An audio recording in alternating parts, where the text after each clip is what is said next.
Today we're discussing reflection, victories, and celebrations, all essential parts of life. In today's society, we're so busy that Today we're discussing reflection, victories, and celebrations, all essential parts of life. In today's society, we're so busy that most of us are lacking in the area of reflection. Dr. Janowitz, tell us how important it is to reflect and how to do that effectively. No doubt. So it's so interesting, we are human beings, not human doings. And, as an achiever, I'm so guilty of doing so many things. Achievers get a lot of emotional value, a lot of emotional juice from doing things. I love to get things done. There's just a major emotional sense of accomplishment in that. And so reflection is a way where you can actually take a step back and observe and learn and recognize what you've done, and more importantly, who you have become or who you are becoming. And so reflection is that process. And so it's something that far few of us do. Far few of us take time to take a step back. And it's really important with our health especially, and just in life in general. I mean, when you reflect back, a lot of times we're just gonna be, critical of the negative things that happen in life. Like, it's so easy to look back at what's happened in life and see what went wrong, because beat yourself up about it. Yeah, right? we're our, I tell people, if we talked to other people like we talked to ourselves, we probably wouldn't have very many friends. Exactly. Right? And so reflection is an intentional way where you can ask yourself a different question, like what was good about the day? What were my victories? What were things that brought me closer to my goal? And see the wins. Because if you look for wins and you recognize the wins in the past, you'll be able to recognize opportunities in the future too, right? And so reflection does that, and it's important that you do it really in two ways. One way is you want to have near-time reflection. The benefit of near-time reflection, which is that night, right? Or maybe during a lunch break or wherever you got time, but on a daily basis to step back and really get that assessment, because you're still in that emotional state. So you want to be as close to that emotional state, because your emotions can give you cues as to what you're learning and what you're experiencing, right? So the emotions can serve us to help us in that and can shift us by asking these questions. But then it's also important to see how you're doing on a quarterly basis and how you're doing maybe on an annual basis. So, I mean, in essence, it's almost treating your life like a business where you have to have a quarterly review and an annual report on how things so are. So self-progress reports. Yeah, it is. I mean, because your life matters and your life is important. Because progress doesn't always happen incrementally day by day. You don't see it. It's like no one got super overweight overnight. Right. No one got, low energy overnight. This doesn't happen overnight. It's a dripping faucet.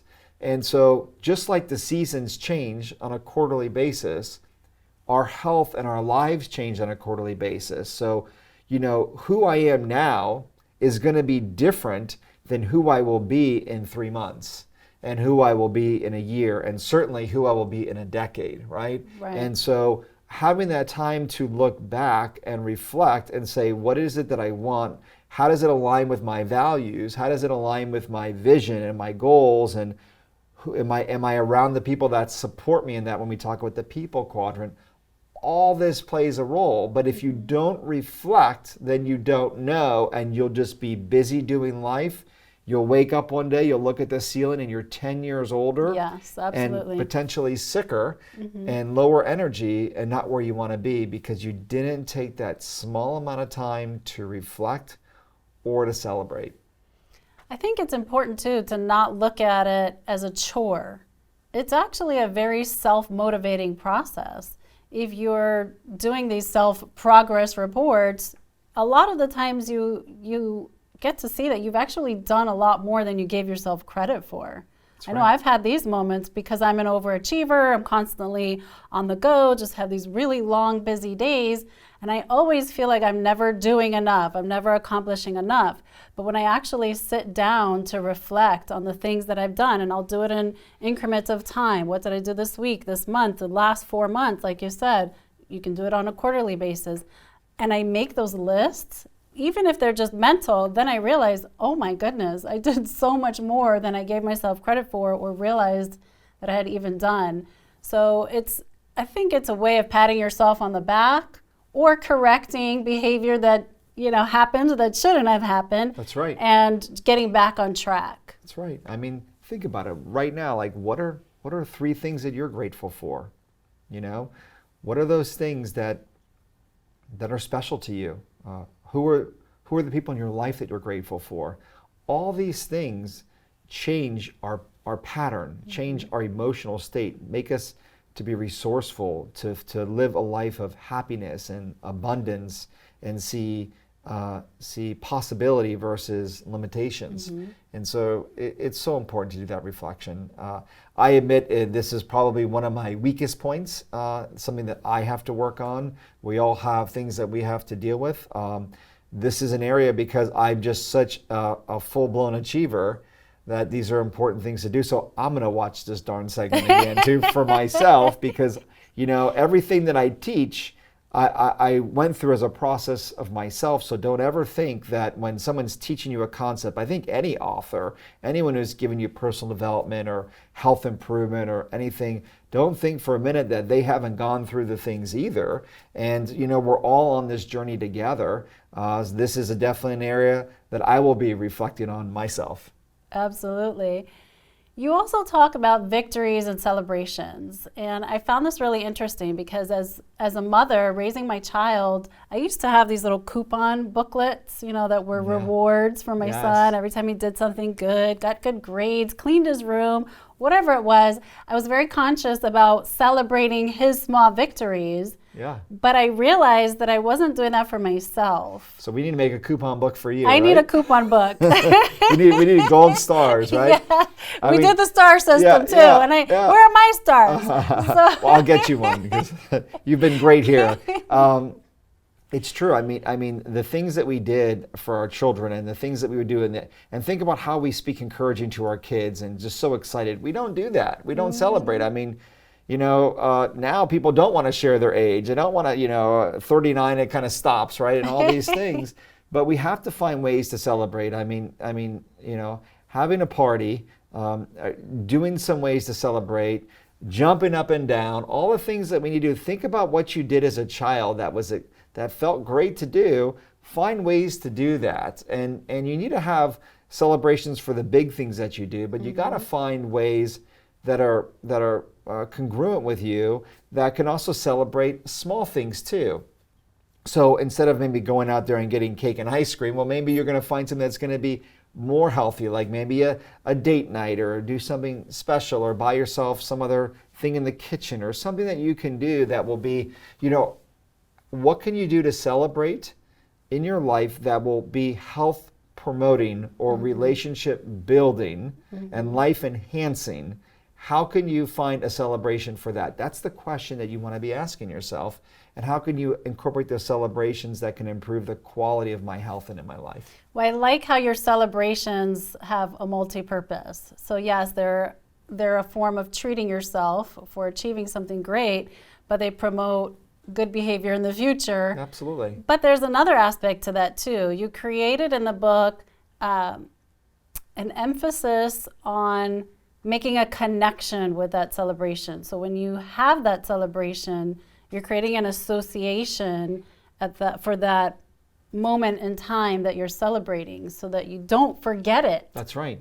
That's right. A celebration is an explanation point, because life is, when you look back at your life, you don't remember all of it. You're going to remember moments. Exactly. And so a celebration is a way to put an explanation point, to put a stake in the ground, to say this moment mattered in my life. This was something that I worked towards, that I worked hard. I just had an employee get her certification in health coaching. We want to celebrate those things. We want to earmark those, because those are the things that then will reflect back to you, so that when you do have those tough times, you want to have that moment ingrained in your brain that you can look back at and be proud of, right? It's true. Anytime I think back of something big, it's because we made it a big deal. That's right. And then the other stuff, you kind of have to like really reach far into the memory to pull it back up. So you talked about getting this habit of reflecting more often.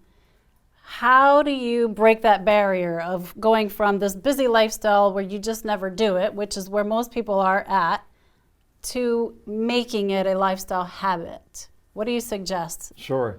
Well, having a routine is important. So I think, and you see a lot of books on it too, and a lot of people talk about it. Most successful people talk about having a healthy routine.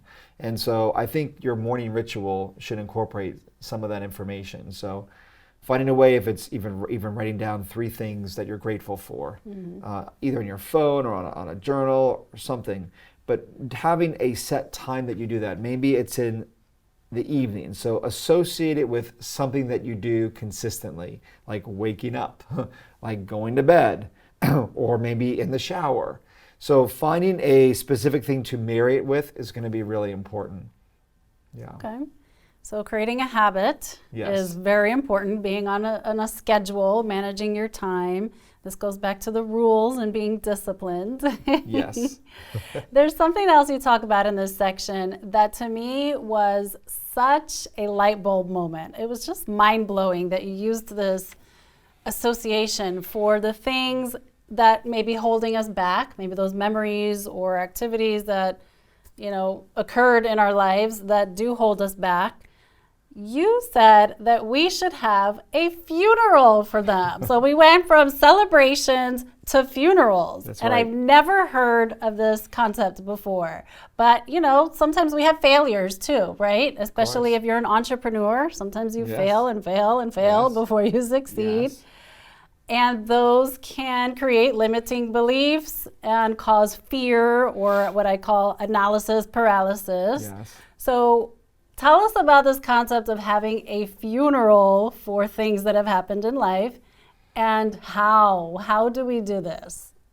Absolutely. Well, any person who's successful in life has had a significant amount of failure. In fact, I think to your degree of your success in your life is your ability to tolerate failure, right? And so we're going to have that, but you hit the nail right on the head there by saying that if you have these failures, that you can really become associated with them, and they can really set the stage for disempowering beliefs. And so one of the key things is to have a funeral for them. So where you allow yourself the ability to acknowledge it. The first thing in coaching is you have to acknowledge it, and then you have to allow yourself to literally grieve over it, right? I talk about it in the book where I made a very bad real estate decision, and it was in 2008 when the collapse of the real estate market and all this, and I lost a lot more money than I'd be comfortable to lose, and it was really tough. And as a physician, we pride ourselves on, and we have a standard that we do not make mistakes. Like mistakes in somebody's health has devastating consequences. So my level of failure, acceptance of failure in my own professional training is very low. It's like non-existent. So to make a mistake in another area of my life really shocked me at the core. So I had to create a funeral, metaphorically speaking, where I grieved that loss, where I cried and I got angry. All the steps that you would go through in the grieving process of losing somebody that you care for. And going through that process to allow you then to get to the point where you can bury that and say, I've learned what I need to learn from that experience in life, and then also see what might have been actually good that came from that too. Because, in everything that we have, even when it's a horribly negative experience in life, there is good that we can find from those things. And that's when we can have a funeral, bury that, extract the goodness in even the worst of situations, which I wouldn't wish circumstances on anybody, but when you look back at it, the truth is we've grown the most from the most painful experiences. Sure. And they've really clarified our values in a lot of ways, our peaks and our valleys. That's why celebrations are there, and our values, because you can use, they're both highly effective at finding out what you value, where your strengths are, who you are, and who you want to become. So you have to take them both, but you extract it. But then you get to that stage where when I buried that failure, I was able to then move on, reduce the emotional charge from that experience, and then be able to create new possibilities in my life.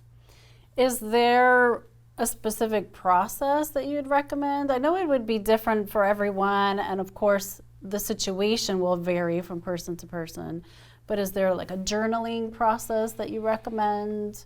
I know some people create bonfires and they might throw, a paper with a list into the fire. Yeah, I think you have to have the desire of wanting to do that and find what works best for you. And of course, if you're dealing with some deep-seated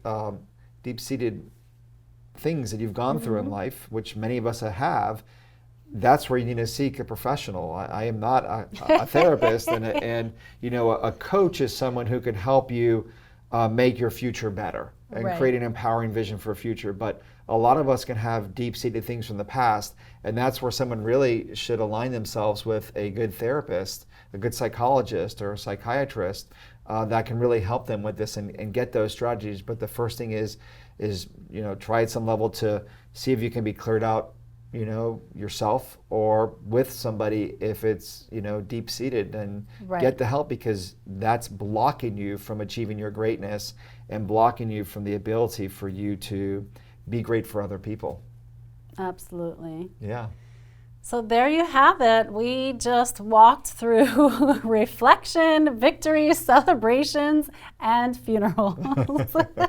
All in one episode. This was a very, very intense episode. Great information. I hope you enjoyed it. Stay tuned because we have a lot more coming.